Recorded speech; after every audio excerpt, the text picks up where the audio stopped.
Donald Trump যে এখন নতুন করে হুমকি দিচ্ছে যে যদি তার কথা মতো বা তাদের চাওয়া মতো যদি ইরান চুক্তি না করে তাহলে অনেক বেশি বোমা হামলা হবে, যা আগে হয়নি তার চেয়েও বেশি হবে।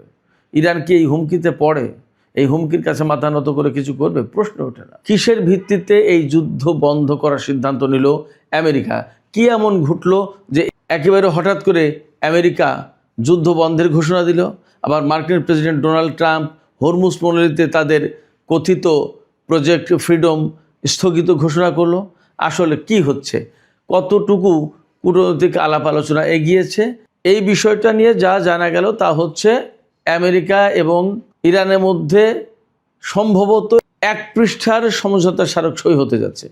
এই 1 পৃষ্ঠার সমঝোতা স্মারকে যা বলা হবে তা হচ্ছে যুদ্ধের অবসান ঘটল এবং এই 30 দিনের ভেতরে আর কি নিয়ে আলোচনা হবে নেক্সট বৈঠকে সেই সমস্ত ঠিকঠাক করা হবে, একটা কাঠামো তৈরি করা হবে। সেই আলোচনায় কি থাকবে? সেই আলোচনায় থাকবে যা আমেরিকার পক্ষ থেকে দাবি করা হচ্ছে, বাট ইরান একেবারে ডিনাই করছে। এখানেই শেষ কথা নয়, কথা আরও আছে। ডোনাল্ড ট্রাম্প ঠিকই আবার তার সোশ্যাল ট্রুথে একটা পোস্টে হুমকি দিয়েছেন যে ইরান যদি আমেরিকার কথা মতো যদি দাবি মেনে না নেয়, চুক্তি না করে, তাহলে ইরানের উপর এমন বোমা হামলা শুরু হবে যা আগে হয়নি।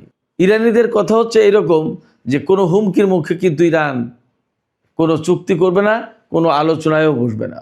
তাহলে যে কথা বলা হচ্ছে সেই আলোচনা কি হবে না? সেই যুদ্ধবিরতি, সেই কাঙ্ক্ষিত চুক্তি কি হবে না?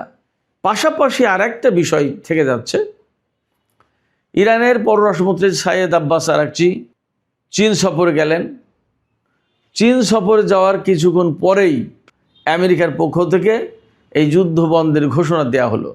তাহলে চীন থেকে এমন কোনো বার্তা কি আমেরিকার কাছে দেয়া হলো যা আমেরিকাকে তার ভাবনা চিন্তা থেকে নাড়িয়ে দিতে সক্ষম হলো? সুপ্রিয় দর্শক, এই সমস্ত বিষয় নিয়ে একটা ইন ডিটেলস আলোচনা করার চেষ্টা করব এখনকার ভিডিওতে। আশা করি আপনারা শেষ পর্যন্ত সঙ্গে থাকবেন। আর ভিডিও ভালো লাগলে নিশ্চয়ই লাইক কমেন্ট শেয়ার করবেন। আপনাদের লাইক কমেন্ট শেয়ার এবং চ্যানেলটি সাবস্ক্রাইব করা এই সবগুলোই এই চ্যানেলের শ্রীবৃদ্ধি, মানুষের কাছে পৌঁছানো সব কিছুতেই হেল্প করবে। দর্শক, চলুন মূল আলোচনায় চলে যাই। প্রথম কথা হচ্ছে যে কি এমন ঘটনা ঘটল যার প্রেক্ষাপটে আমেরিকা যুদ্ধ বন্ধের ঘোষণা দিল এবং ডোনাল্ড ট্রাম্প হরমুজ প্রণালী থেকে তার প্রজেক্ট ফ্রিডম স্থগিত করল। মার্কিন পত্রিকা এক্সিওস জানিয়েছে, প্লাস পাকিস্তানের এক্সপ্রেস ট্রিবিউন বলেছে যে ইরান এবং আমেরিকার মধ্যে খুব অল্প সময়ের ভেতরে, হয়তো কয়েকদিনের ভেতরে একটা 1 পৃষ্ঠার একটা সমঝোতা সই হতে যাচ্ছে। সেই 1 পৃষ্ঠার সমঝোতাতে বলা হবে যে আমেরিকা যুদ্ধের অবসান ঘটালো, স্থায়ীভাবে অবসান ঘটালো। এই 1 পৃষ্ঠার সমঝোতা সই হওয়ার পরে দুই পক্ষ 1 মাস সময় পাবে। এই 1 মাসের ভিতরে কি নিয়ে আলোচনা হবে সেই একটা কাঠামো তৈরি করবে। এক্সিওস দাবি করছে এই কাঠামোতে আমেরিকার পক্ষ থেকে যা থাকবে সেটা হচ্ছে যে ইরানকে পরমাণু কর্মসূচি কিছুটা সীমিত করতে হবে, ইউরেনিয়াম এনরিচমেন্ট সীমিত করতে হবে, তারপরে ইরানের উপর থেকে নিষেধাজ্ঞা প্রত্যাহার করে নিতে হবে। আমেরিকা এইটা বলবে, ঘোষণা দেবে, এবং ইরানের যত সম্পদ বাজেয়াপ্ত করেছে, জব্দ করেছে, সেইগুলো সব রিলিজ করে দেবে। হরমুজ প্রণালী ওপেন হয়ে যাবে, ইত্যাদি ইত্যাদি। এখন প্রশ্ন হচ্ছে, এই বিষয়গুলো এক্সিওস বললেও ইরানের পররাষ্ট্র মন্ত্রণালয়ের মুখপাত্র ইসমাইল বাকাই তিনি বলেছেন এগুলো সবই অনেকটা জল্পনা কল্পনা প্রসূত কথাবার্তা। বিশেষ করে পরমাণু কর্মসূচির ব্যাপারে কি হবে সেটা নিয়ে এখনও ইরানের অথরিটি বা ইরানের নেতারা এখনও কোনো সিদ্ধান্তে পৌঁছায়নি। এগুলো এখনও সব রিভিউ করা হচ্ছে, পর্যালোচনা করে দেখা হচ্ছে, হিসাব কিতাব বিবেচনা করা হচ্ছে। পাকিস্তানের পক্ষ থেকেও বলা হচ্ছে, পাকিস্তানের কূটনৈতিক কয়েকটা সোর্স থেকে বলা হচ্ছে যে দুই পক্ষ অর্থাৎ ইরান এবং আমেরিকা আসলেই একটা চুক্তির খুব কাছাকাছি অবস্থায় আছে এবং তারা আশা করছেন যে দুই পক্ষের ভেতরে একটা চুক্তি হবে এবং বৃহত্তর আঞ্চলিক একটা শান্তি এবং স্থিতিশীলতা প্রতিষ্ঠা হবে। পাকিস্তানের প্রধানমন্ত্রী শেহবাজ শরীফ তিনি ডোনাল্ড ট্রাম্পকে ধন্যবাদ দিয়েছেন যুদ্ধ বন্ধের ঘোষণা দেওয়ার জন্য এবং হরমুজ প্রণালীতে আমেরিকার যে ব্লকেড বা প্রজেক্ট ফ্রিডম যেগুলো ছিল এগুলো বন্ধ করার জন্য। এখন প্রশ্ন হচ্ছে যে আসলে ইরান পরমাণু কর্মসূচির ব্যাপারে কি দৃষ্টিভঙ্গি পোষণ করে এবং কি করবে তারা। আমি যতদূর জানলাম ইরানি মিডিয়া থেকে, সেটা হচ্ছে যে ইরান কোনো মতেই পরমাণু কর্মসূচি একদিনের জন্য বন্ধ করবে না। পরমাণু কর্মসূচি একদিনের জন্য বন্ধ করবে না, এর পাশাপাশি ইরান ইউরেনিয়াম সমৃদ্ধকরণও বন্ধ করবে না। এগুলো একেবারে ফান্ডামেন্টাল রাইটস, তারা সেই রাইটস চর্চা করবে। তাহলে কি করতে পারে? আমাদের নিশ্চয়ই মনে আছে 2015 সালে ইরান এবং 6 জাতি গোষ্ঠীর মধ্যে যে সমঝোতা স্মারক সই হয়েছিল, সেই সমঝোতা স্মারকে ইরান একটা সার্টেন লেভেল পর্যন্ত ইউরেনিয়াম এনরিচ করবে, সেই চুক্তি হয়েছিল। ইরান বড়জোর সেইটুকু ছাড় দিতে পারে, সেটা হতে পারে 3 মাত্রা অথবা 6 মাত্রা বা 5 মাত্রা, এরকম, তার চেয়ে বেশি কিছু না। কিন্তু ফ্যাক্ট হচ্ছে ইরান এখন যে ইরান আমরা দেখছি, এই ইরান আর 2015-16 সালের ইরান কিন্তু এক না, মাঝখানে 10টা বছর গেছে। পাশাপাশি ইরান এর ভেতরে কি কি শক্তি সামর্থ্য অর্জন করেছে সেটা নিজের সামরিক দিক দিয়ে এবং আন্তর্জাতিক অঙ্গনে, বিশেষ করে চীন এবং রাশিয়ার মতো দুটো ঘনিষ্ঠ মিত্র দেশকে পেয়েছে, যাদের সাথে ইরানের 25 বছর মেয়াদী কৌশলগত চুক্তি আছে। এইগুলো পাওয়ার পরে ইরান আন্তর্জাতিক অঙ্গনে কতটুকু শক্তিশালী হয়ে উঠেছে সেটা আমরা সবাই জানি। এই যে আব্বাস আরাকচি চীনের সফরে গেলেন, এই চীন সফরে যাওয়ার পরে চীন বলেছে ইরান এই যুদ্ধের মধ্য দিয়ে আন্তর্জাতিক র্যাঙ্কিংয়ে অনেক উপরে উঠে গেছে, ইরানের মর্যাদা এখন অনেক, ইরান এখন একটা বিশেষ শক্তিধর রাষ্ট্র এবং এই যুদ্ধের ফলাফল ইরানকে আঞ্চলিক এবং আন্তর্জাতিক পর্যায়ে বিশেষ মর্যাদার আসন দেবে এবং এই মর্যাদার আসনকে সামনে রেখে বা এই মর্যাদার আসনকে কেন্দ্র করে ইরান বিশ্বের বিভিন্ন দেশের সাথে তার বন্ধুত্বপূর্ণ বা মিত্রতা যাই বলি না কেন সেগুলো অনেকটা এগিয়ে নিতে পারবে। অর্থাৎ ইরান একটা শক্তিশালী অবস্থায় আছে, এই শক্তিশালী অবস্থানকে ব্যবহার করে অনেক বেনিফিট পাবে সে আঞ্চলিক এবং আন্তর্জাতিক অঙ্গনে। এটা চীনের বক্তব্য। তার মানে দাঁড়াচ্ছে চীন কিন্তু ইরানকে উপরে তুলে আনার জন্য অলরেডি বক্তব্য দিয়ে দিয়েছে। আমি বলছি বারবার যে ইরান, চীন এবং রাশিয়া যে বলয় গঠন হয়েছে, এই বলয়ে ইরানকে মাইনাস করে হতে পারে না। এখানে ইরানকে ছোট করে দেখার কোনো কারণ নেই। চীন কিন্তু বেসিক্যালি সেই স্বীকৃতিটা দিয়ে দিল। তার মানে ওয়ার্ল্ডে নাম্বার 4, দ্যাট ইজ 4টা শক্তি যদি আমরা কাউন্ট করি তাহলে ইরান হচ্ছে তার ভেতরে একটা। এই অবস্থায় ইরান কোনো মতেই আমেরিকার চাপিয়ে দেওয়া চুক্তি মেনে নিতে চাইবে না। যেটা করতে পারে ওই যে পরমাণু ইস্যুতে, আমি বলছি পরমাণু ইস্যুর কথা, আমেরিকা চাইবে যে ইরান এত বছরের জন্য পরমাণু কর্মসূচি চালাতে পারবে না বা এত বছরের জন্য ইউরেনিয়াম সমৃদ্ধ করতে পারবে না। ইরান জাস্ট রিজেক্ট করবে কথাগুলো, কোনো মতে না। ইরান বলবে আমার পরমাণু কর্মসূচি চলবে, আমার ইউরেনিয়াম সমৃদ্ধকরণ চলবে, বরং আমার ইউরেনিয়াম সমৃদ্ধকরণ আমি হয়তো এখন 60 মাত্রায় করছি, হয়তো আমি 20 মাত্রায় করব বা 10 মাত্রায় করব বা 5 মাত্রায় বা 6 মাত্রায় একটা কিছু লেভেলে আসবে, কিন্তু বন্ধ রাখবে এই কথা ইরান মানবেই না। তাতে আমেরিকা যুদ্ধ করতে চাইলে যুদ্ধ করবে, কতদিন যুদ্ধ করবে? ডোনাল্ড ট্রাম্প যে হুমকি দিচ্ছে, এই হুমকির ভয়ে ইরান পড়বে না। ইরান যুদ্ধকেই ভয় পায় না আর হুমকি। শুধু তাই না, এই যে ইরান যুদ্ধকে ভয় পাচ্ছে না, আর কারণ কি?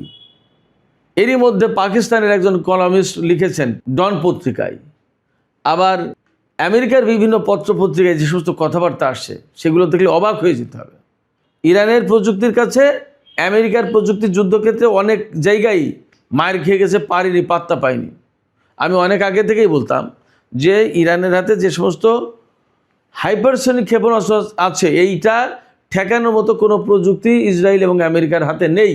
লোকজন হাসাহাসি করতো, বলতো যে আমেরিকার চেয়ে ইরান কিভাবে প্রযুক্তিতে অ্যাডভান্স হয়, আর ইরানের হাতে কি এমন ক্ষেপণাস্ত্র আছে যা আমেরিকা এবং ইসরায়েল ঠেকাতে পারবে না। আমাকে অনেকেই বলতো আপনি ইসরায়েল এবং আমেরিকার প্রযুক্তি সম্পর্কে জানেন, আয়রন ডোমের চেয়ে বড় কিছু বানিয়েছে, থার্ড পেট্রিয়টের চেয়ে বড় কিছু বানিয়েছে। আমেরিকাকে চেনেন আপনি? আমেরিকা কত বড় প্রযুক্তিধর দেশ, বিশ্বে তারাই লিড দিচ্ছে, ইরান সেখানে কি করবে?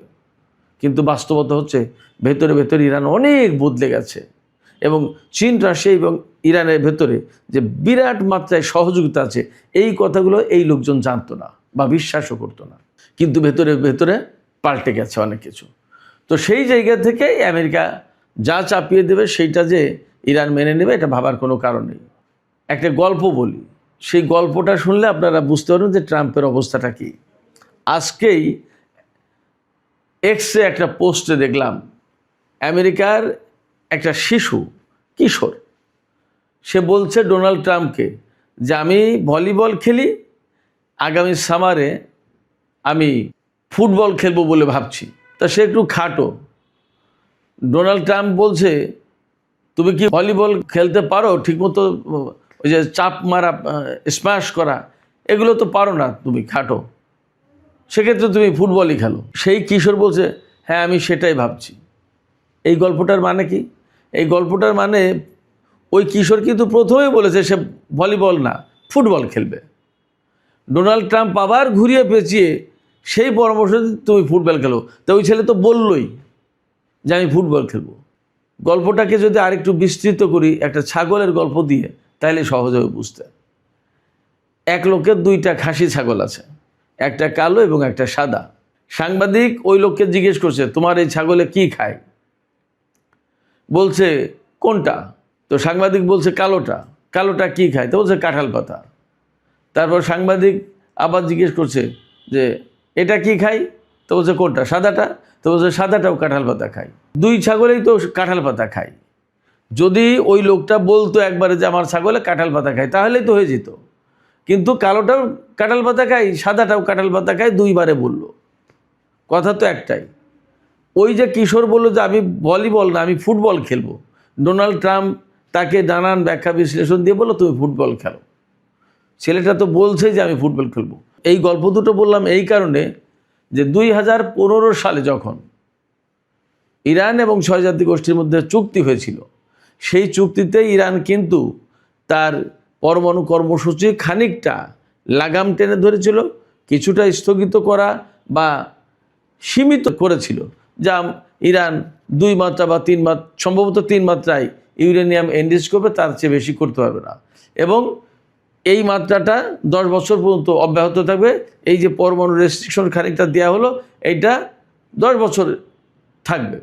কিন্তু ডোনাল্ড ট্রাম্প এসে সেই চুক্তি ছিঁড়ে মিড়ে ফেলে একেবারে নষ্টভষ্ট করে দিয়ে আমেরিকাকে এই চুক্তি থেকে বের করে নিয়ে গেল। 2018 সালে বের করে নিয়ে গিয়েছিল। এখন 2026 সালে এসে যদি আবার সেই জায়গায় আসে যে ইরান মেনে নিল যে ঠিক আছে আমরা 6 মাত্রায় ইউরেনিয়াম এনরিচ করবো। এখন তো আমরা 60 মাত্রায় ইউরেনিয়াম এনরিচ করি, এখন 10 গুণ কমিয়ে দিয়ে আমরা 6 মাত্রায় করব বা 10 মাত্রায় করব। যদি এইরকম বলে তাহলে কি দাঁড়ালো? তাহলে আমেরিকাকে সেই রকম একটা চুক্তি করতে হবে। তার মানে দাঁড়ালো যে আমেরিকার রেস্ট্রিকশন পুরোপুরি থাকলো না। আবার যদি রেস্ট্রিকশন থাকে 2015 সালে যে রেস্ট্রিকশন নিয়েছিল ইরান, সেই রকম পর্যায়ে নেবে, তার চেয়ে বেশি কিছু না। কিন্তু ইরান পরমাণু কর্মসূচি টোটালি বাদ দেবে না। এবং 2015 সালে যতটুকু রেস্ট্রিকশন ছিল এখন ততটুকু থাকে নাকি তার চেয়ে আরও কম থাকে, সেটা একটা প্রশ্ন। তার মানে ডোনাল্ড ট্রাম্প যে চুক্তি ছিঁড়ে ফেলেছিল সেই চুক্তিতে ইরান তাকে নিয়ে যাবে, কিন্তু ইরান আগে যতটুকু রেস্ট্রিকশন মেনে নিয়েছিল হয়তো এখন তাও নেবে না। তার মানে দাঁড়াচ্ছে ওই একটা কথা আছে, প্রবাদ বাক্য আছে, সেই পানি খায় গাধা ঘুলিয়ে ঘুলিয়ে খায়, অর্থাৎ ঘোলা করে সে পানি খায়। ডোনাল্ড ট্রাম্প সেই পরমাণু চুক্তিতে ফিরবে, সেই পরমাণু চুক্তি করবে, কিন্তু ঘোলা করে করলো। 2015 সালে যে পরমাণু চুক্তি হয়েছিল সেই চুক্তিটাই যদি কন্টিনিউ করতো তাহলে কিন্তু এত কিছু হতো না। কিন্তু ডোনাল্ড ট্রাম্প সেটা করেন। সেটা বোঝার মতো বোধ বুদ্ধি এবং তার কূটনৈতিক জ্ঞান, তার এই রকমের সেন্স ছিল কিনা আমার সন্দেহ আছে প্রচুর।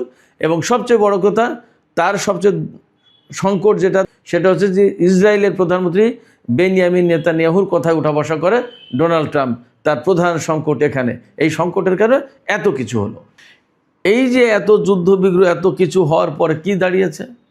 ইরান তার অবস্থানে ঠিক আছে, ইরানের কোনো কিছু খুব বড় চেঞ্জ হয়নি, হয়তো কিছু লোক মারা গেল, কিন্তু বেসিক যে বিষয়গুলো রাষ্ট্র ক্ষমতা, সরকার ব্যবস্থা কোনো কিছু পরিবর্তন হয়নি। পরমাণু কর্মসূচি আছে, ক্ষেপণাস্ত্র কর্মসূচি আছে, নতুন করে হরমুজ পল্লীতে কন্ট্রোল প্রতিষ্ঠা করেছে ইরান।